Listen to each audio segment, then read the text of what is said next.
রেওয়া মিল আমরা কিভাবে করি?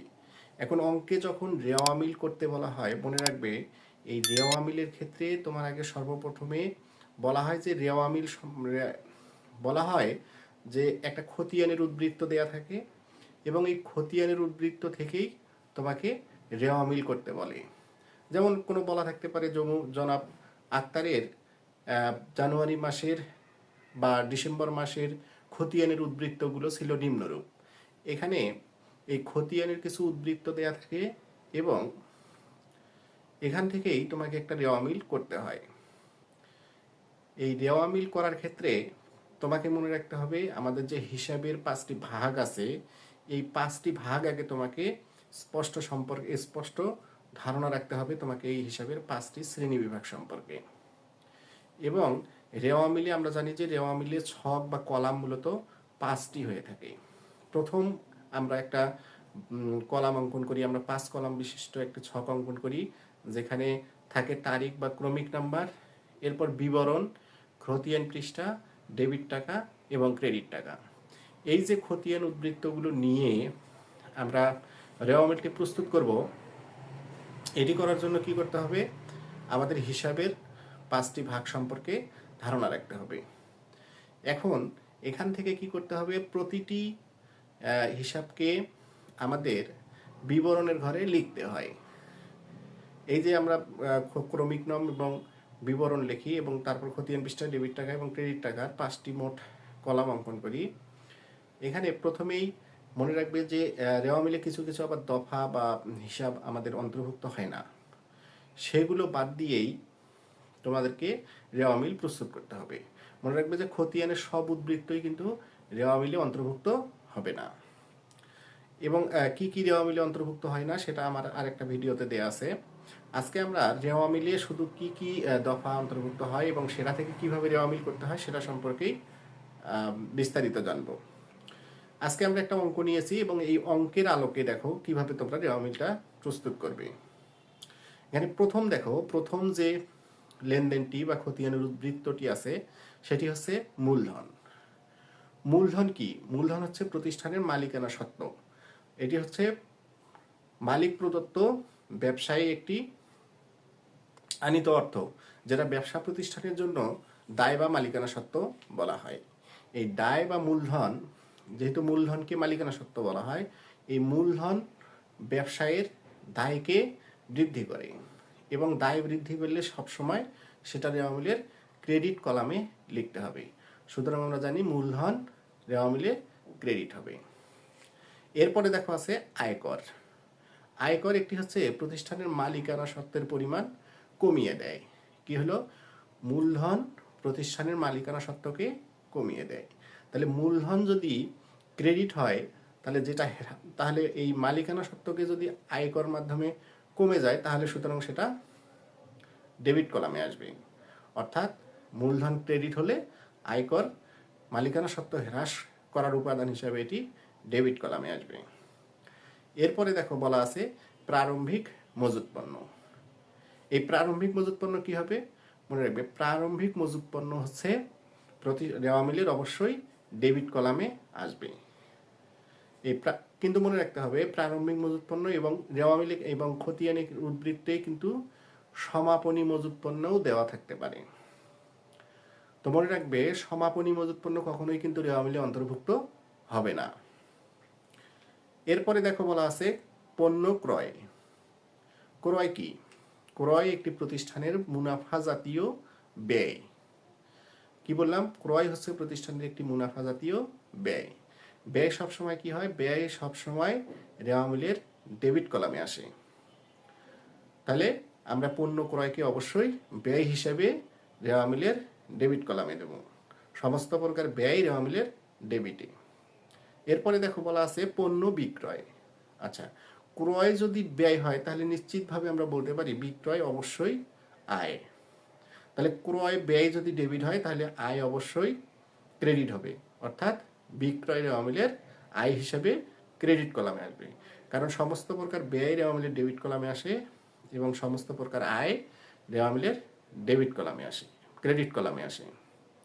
এরপরে দেখো বলা আছে বহি ফেরত। এই বহি ফেরতটা আসলে কি? বহি ফেরত হচ্ছে তুমি যে পণ্য ক্রয় করেছো সেখান থেকে যদি পণ্য ফেরত দাও, অর্থাৎ কেনা পণ্য অথবা কৃত পণ্য যদি তুমি ফেরত দাও তাহলে সেটাকে বহি ফেরত বলা হয়। বহি ফেরত অথবা বিক্রয় অথবা ক্রয় ফেরত। মনে রাখবে যে বহি ফেরত অথবা ক্রয় ফেরত। তাহলে ক্রয় করলে আমাদের রেওয়া মিলের কি আসছে? ডেবিট কলামে আসছে। তাহলে ওখান থেকে যদি তুমি পণ্য ফেরত দাও তাহলে সেটা অবশ্যই রেওয়া মিলের ক্রেডিট কলামে যাবে। তাহলে বহি ফেরত অবশ্যই তোমার ক্রেডিট কলামে যাবে। এরপরে দেখো বলা আছে ব্যাংক জমার উদ্বৃত্ত। ব্যাংক জমার উদ্বৃত্ত কি আমরা জানলাম। তাহলে এতক্ষণ পর্যন্ত আমরা জানলাম কি সমস্ত প্রকার যদি ব্যয় হয় সেটা রেওয়া মিলের ডেবিট কলামে আসে এবং সমস্ত প্রকার আয় হলে ক্রেডিট কলামে আসে। এবং জেনেছি কি যদি মালিকানা সত্ত্ব হয় তাহলে সেটা ক্রেডিট কলামে আসে এবং মালিকানা সত্ত্ব যদি হ্রাস পায় তাহলে সেটা ডেবিট কলামে আসে।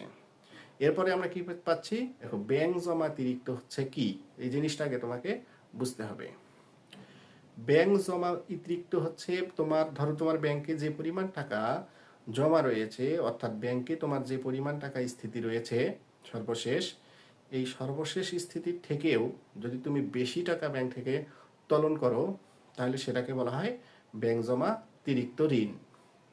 তাহলে ব্যাংক জমা অতিরিক্ত ঋণ কি? ব্যাংক জমা অতিরিক্ত ঋণ মানেই সেটি হচ্ছে দায়। তাহলে দায় রেওয়া মিলের কোন পাশে আসবে? আয় এবং দায় রেওয়া মিলের ক্রেডিট কলামে যায়। সুতরাং ব্যাংক জমা অতিরিক্ত ক্রেডিট কলামে যাবে। এরপর বলা আছে কি দেখো বিবিধ দেনাদার। দেনাদার কি? দেনাদার হচ্ছে তুমি যে ব্যক্তি বা প্রতিষ্ঠানের কাছে বাকিতে পণ্য বিক্রয় করেছো, অর্থাৎ পণ্য বিক্রয় করেছো কিন্তু সেই ক্রেতা এখনো তোমাকে টাকাটা বুঝিয়ে দেয়নি, অর্থাৎ তুমি বিক্রি করেছো কিন্তু এখনো টাকা পাওনি, সেটিকে বলা হয় প্রাপ্য হিসাব বা বিবিধ দেনাদার। তাহলে বিবিধ দেনাদার তাহলে তুমি যার কাছে টাকা পাওনি কিন্তু পাবে, সেটা কি? তো অবশ্যই তোমার সম্পদ। তাহলে বিবিধ দেনাদার বা প্রাপ্য হিসাব হচ্ছে সম্পদ, আর সম্পদ সবসময় রেওয়া মিলের ডেবিট কলামে বসে। এরপরে দেখো আছে বিবিধ পাওনাদার। বিবিধ পাওনাদার কি? তুমি তৃতীয় কোনো ব্যক্তি বা প্রতিষ্ঠানের কাছ থেকে বাকিতে পণ্য ক্রয় করেছো বা বাকিতে কোনো কিছু ক্রয় করেছো। তাহলে বাকিতে যদি তুমি কোনো কিছু ক্রয় করো তাহলে তৃতীয় পক্ষ তোমার কাছ থেকে অর্থ পাবে, তুমি তাদের কাছে দেনা পরিশোধে দায়বদ্ধ। তাহলে বিবিধ পাওনাদার হচ্ছে তোমার জন্য অবশ্যই একটি দায়, এবং দায় সবসময় রেওয়া মিলের ক্রেডিট পাশে আসে। তাহলে আবার বলছি সমস্ত প্রকার আয়, দায় এবং মালিকানা সত্ত্ব এই পর্যন্ত রেওয়া মিলের ক্রেডিট কলামে যাচ্ছে, এবং আয়, দায় এবং মালিকানা সত্ত্ব সবসময় রেওয়া মিলের ক্রেডিট কলামেই যায়। এরপরে দেখো বলা আছে আন্তঃপরিবহন। এখন এই পরিবহনটা আসলে কি? পরিবহন আমরা জানি যে পরিবহন হচ্ছে যাতায়াত খরচ। তাহলে যাতায়াত খরচ অবশ্যই কি? পরিবহনটা অবশ্যই তাহলে হচ্ছে ব্যয়। আমরা বলতে পারি পরিবহন মানে হচ্ছে ব্যয়, এবং ব্যয় সবসময় তাহলে কোন পাশে হয়? রেওয়া মিলের ডেবিট দিকে হয়। এবং সেটা আন্তঃপরিবহন হোক এবং বহি পরিবহন হোক, সমস্ত প্রকার ব্যয় আমরা জানি যে আন্তঃপরিবহন হলেও সেটা ব্যয় এবং বহি পরিবহন হলেও আমরা যা বুঝতেছি এটা অবশ্যই ব্যয়। এবং ব্যয় কি হবে? ব্যয় সবসময় রেওয়া মিলের ডেবিট কলামেই যাবে। এরপরে বলা আছে দেখো বকেয়া বেতন। বেতনটা কি? বেতন অবশ্যই কি? বেতন অবশ্যই ব্যয়। ব্যয় হলে কি হয়?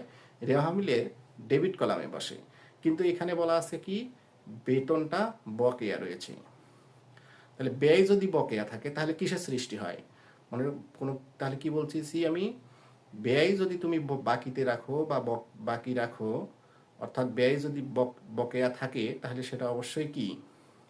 দায়ের সৃষ্টি করে। আর দায় সবসময় রেওয়া মিলের ক্রেডিট কলামে বসে। তাহলে বকেয়া বেতন অবশ্যই দায়। এরপরে বলছে বীমা খরচ। এখানে স্পষ্ট করেই বলা আছে এটা খরচ, তাহলে খরচ অবশ্যই ডেবিট পাশে বলবে। এরপরে বলা আছে দেখো প্রাপ্য সুদ। প্রাপ্য শব্দটার অর্থ কি? প্রাপ্য শব্দটা অবশ্যই প্রাপ্যই হচ্ছে সম্পদ।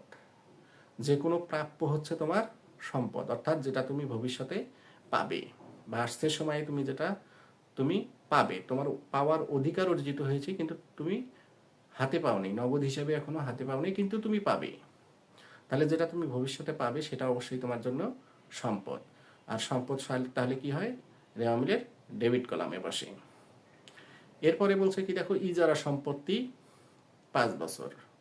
তাহলে ইজারা সম্পত্তি কি হবে, এখানে তো বলাই আছে সম্পদ, তাহলে সম্পদ কোন পাশে বসে, রেওয়া মিলের অবশ্যই ডেবিট কলামে বসবে ইজারা সম্পদ। এরপর বলা আছে কি আসবাবপত্র। আসবাবপত্র কি, আসবাবপত্র হচ্ছে তোমার জন্য একটি স্থায়ী সম্পদ। মনে রাখবে যে সম্পদ এখানে স্থায়ী সম্পদ হোক আর চলতি সম্পদ হোক অথবা ভুয়া বা অলিক সম্পদ হোক, যে কোনো সম্পদের কথাই বলা থাকলে সেটা অবশ্যই রেওয়া মিলের ডেবিট কলামে বসবে। তাহলে আমরা বলতে পারি আসবাবপত্র অবশ্যই তোমার ডেবিট কলামে বসবে। তো এটি ছিল একটি পূর্ণাঙ্গ একটা রেওয়া মিল। এভাবে প্রত্যেকটা রেওয়া মিল আমরা যদি একটু করে বোঝার চেষ্টা করি তাহলে আমরা বুঝতে পারবো। চলো আমি আরেকবার বলি তোমাদের, তাহলে রেওয়া মিল আমরা কিভাবে করব। রেওয়া মিল করার সময় যে উদ্বৃত্তগুলো থাকবে সেখান থেকে মনে রাখবে যে সমস্ত প্রকার ব্যয়, সম্পদ এবং কি বললাম, সমস্ত প্রকার ব্যয়, সম্পদ অবশ্যই রেওয়া মিলের ডেবিট কলামে বসবে এবং সমস্ত প্রকার আয়, দায় এবং মালিকানা সত্ত্ব রেওয়া মিলের ক্রেডিট কলামে বসবে। এখানে অঙ্কে আমাদের 3টি করণীয় বিষয় ছিল। একটি হচ্ছে চলতি দায়ের পরিমাণ, দ্বিতীয়টি ছিল বিক্রিত পণ্যের ব্যয় নির্ণয় এবং 31 ডিসেম্বর তারিখে যে রেওয়া মিলটি প্রস্তুত করতে বলেছিল এই 3টি এখানে সমাধান করতে বলেছিল। এভাবে আমি চেষ্টা করব তোমাদের প্রত্যেকটি রেওয়া মিল খুব সুন্দরভাবে বোঝার জন্য। আমি তোমাদের অনুরোধ করব অবশ্যই তোমরা আমার চ্যানেলটি অবশ্যই সাবস্ক্রাইব করবে এবং তুমি যদি কোনো অঙ্ক কখনো বুঝতে বা সমাধান পেতে চাও তাহলে আমাকে হোয়াটসঅ্যাপে জানাতে পারো। আমি অবশ্যই তোমাকে সেই অঙ্কটির সমাধান করে দেব। ধন্যবাদ।